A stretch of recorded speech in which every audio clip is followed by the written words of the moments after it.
Nah tadi kalau sebelumnya di awal kita bahas musim hujan menyebabkan longsor gitu ya, ini juga terjadi nih Dian di sejumlah titik rawan di Depok, Jawa Barat. Ya, longsor terjadi usai Depok diguyur hujan dengan curah tinggi dalam beberapa hari terakhir.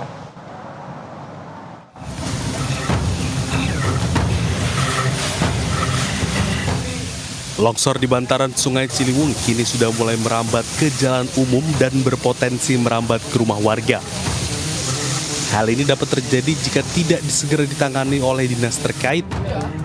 Sejumlah warga perumahan terdampak bersama pihak pemerintahan Kota Depok dari dinas terkait meninjau lokasi terjadinya longsor. Ada 3 titik longsor yang memang harus dilakukan penanganan secara dini, secara cepat ya. Karena ini akan mengakibatkan yang namanya bencana longsor yang lebih meluas, lebih melebar, terutama nanti kurang lebih tuh hampir 5 sampai dengan 10 meter lagi tuh longsornya letaknya itu ke perumahan atau ke rumah warga. Seperti itu.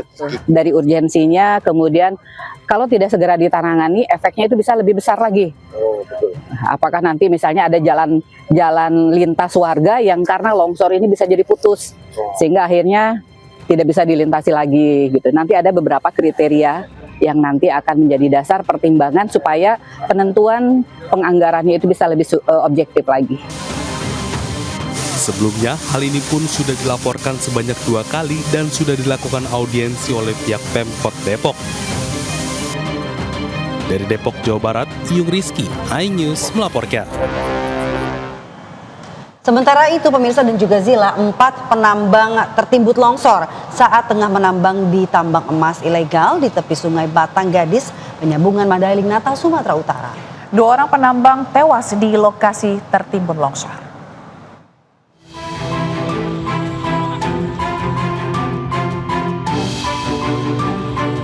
Warga bersama sejumlah penambang emas berusaha mengevakuasi 4 penambang emas yang tertimbun longsoran lubang tambang emas di tepi sungai Batang Gadis, penyambungan Mandailing Natal, Sumatera Utara. 2 penambang berhasil dievakuasi dalam keadaan masih bernyawa. Sayangnya 2 penambang lainnya ditemukan sudah meninggal dunia. Korban tewas langsung dievakuasi dari lokasi longsor. Polisi yang mendapat laporan langsung datang ke lokasi dan melakukan olah TKP. Duga sementara para penambang terkubur hidup-hidup karena lubang yang longsor tiba-tiba. Saat kejadian, para penambang menyemprotkan air ke dalam lubang tambang untuk mencari butiran emas dengan menggunakan mesin dompeng. Ya, material berupa pasir, batu, dan tanah. Saat mereka sedang melakukan pekerjaan yaitu mencari butiran emas di pinggir sungai Batang Gadis. Usai melakukan olah TKP, polisi menutup tambang agar tidak ada warga yang mendekat. Saat ini kasusnya masih ditangani Polres Mandailing Natal. Dari Mandailing Natal, Sumatera Utara, Ahmad Hussein Lubis, iNews melaporkan.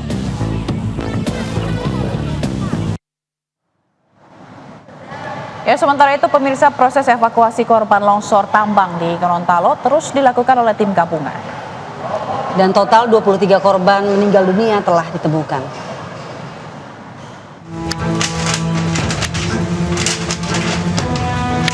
Jumlah korban bencana longsor tambang di Bone Bolango, Gorontalo terus bertambah. 388 personel gabungan TNI, Polri, dan SAR terus mencari dan mengevakuasi korban selamat maupun meninggal dunia. Hingga Selasa sore, total 23 korban ditemukan meninggal dunia.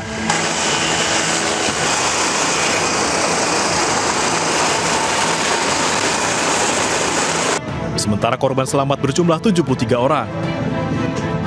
Salah satu korban selamat mengalami luka-luka dan dibawa ke rumah sakit Aloy Saboe Bone Bolango. Terevakuasi banyak 23 korban meninggal dan kita masih mencari sekitar 39. Terus untuk program ke depan memang kendalanya kalau kita melihat bersama cuaca, di mana cuaca ini tidak menentu dan tentunya dari trek jalan menuju ke TKP, kalau kita melihat dari tim-tim yang sudah ada itu relatif susah dan obstacle-nya banyak, makan waktu yang cukup panjang. Total korban dalam bencana longsor di Gorontalo hingga Selasa sore mencapai 131 orang. 73 korban selamat, 23 orang tewas, dan 35 lainnya masih dicari.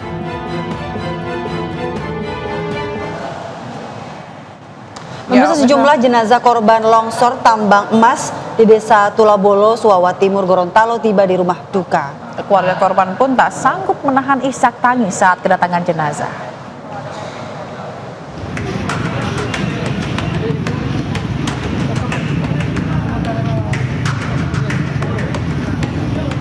Isak tangis keluarga dari korban longsor tambang emas di Desa Tulabolo, Suawa Timur, Kabupaten Bone Bolango, Gorontalo pecah saat melihat ambulans yang membawa jasad keluarganya. 23 orang meninggal dunia dari 123 korban terdampak telah ditemukan dan diserahkan kepada keluarga. Jenazah korban longsor yang ditemukan pada Selasa pagi langsung dievakuasi ke posko Tim SAR dengan menempuh waktu perjalanan 5 jam dari lokasi longsor. Tangis keluarga tak terbendung saat mobil ambulans yang membawa jasad korban longsor tambang emas ilegal di Desa Tulabolo, Suawa Timur, Gorontalo tiba di posko Tim SAR. Baru. Itu sudah meninggal. Iya. Selanjutnya, jasad korban dibawa ke Rumah Sakit Bayangkara Gorontalo untuk identifikasi. Hingga saat ini, evakuasi korban longsor tambang emas ilegal Tulabolo masih dilakukan tim SAR gabungan. Diketahui puluhan orang masih dilaporkan hilang. Dari Bone Bolango, Gorontalo, Nur Faizi Lahasan, iNews melaporkan. Nah ini Dian, sementara sejumlah korban ini yang selamat ini menceritakan detik-detik bagaimana insiden longsor di lokasi tambang emas di Kecamatan Suawa Timur, Kabupaten Bone Bolango, Gorontalo itu terjadi.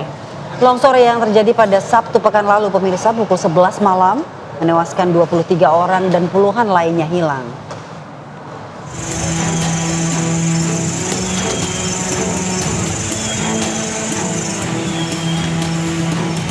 Insiden longsor tambang emas di Desa Tulabolo Timur, Kecamatan Suawa Timur, Kabupaten Bone Bolango, Gorontalo memunculkan banyak cerita dari korban yang selamat.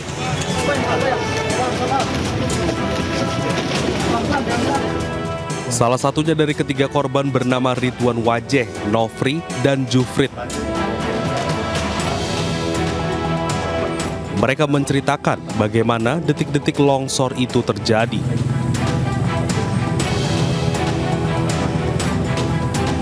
Jam 9 ini dorong 2 masuk. Nah, jam 11 begitu tiba longsor. Dia bagi satu kali dan tampak, sedangkan saya sendiri juga jatuh di benteng itu limbah yang torong ada susu. Bahkan 2 dari 3 korban selamat ini sempat terjebak dalam lubang tambang sedalam hampir 2 meter. Menurut para korban, kejadian tanah longsor terjadi sangat cepat. Akibatnya, sejumlah penambang tidak bisa menyelamatkan diri. Dari Bone Bolango, Gorontalo, Nur Faizi Lahasan, iNews melaporkan.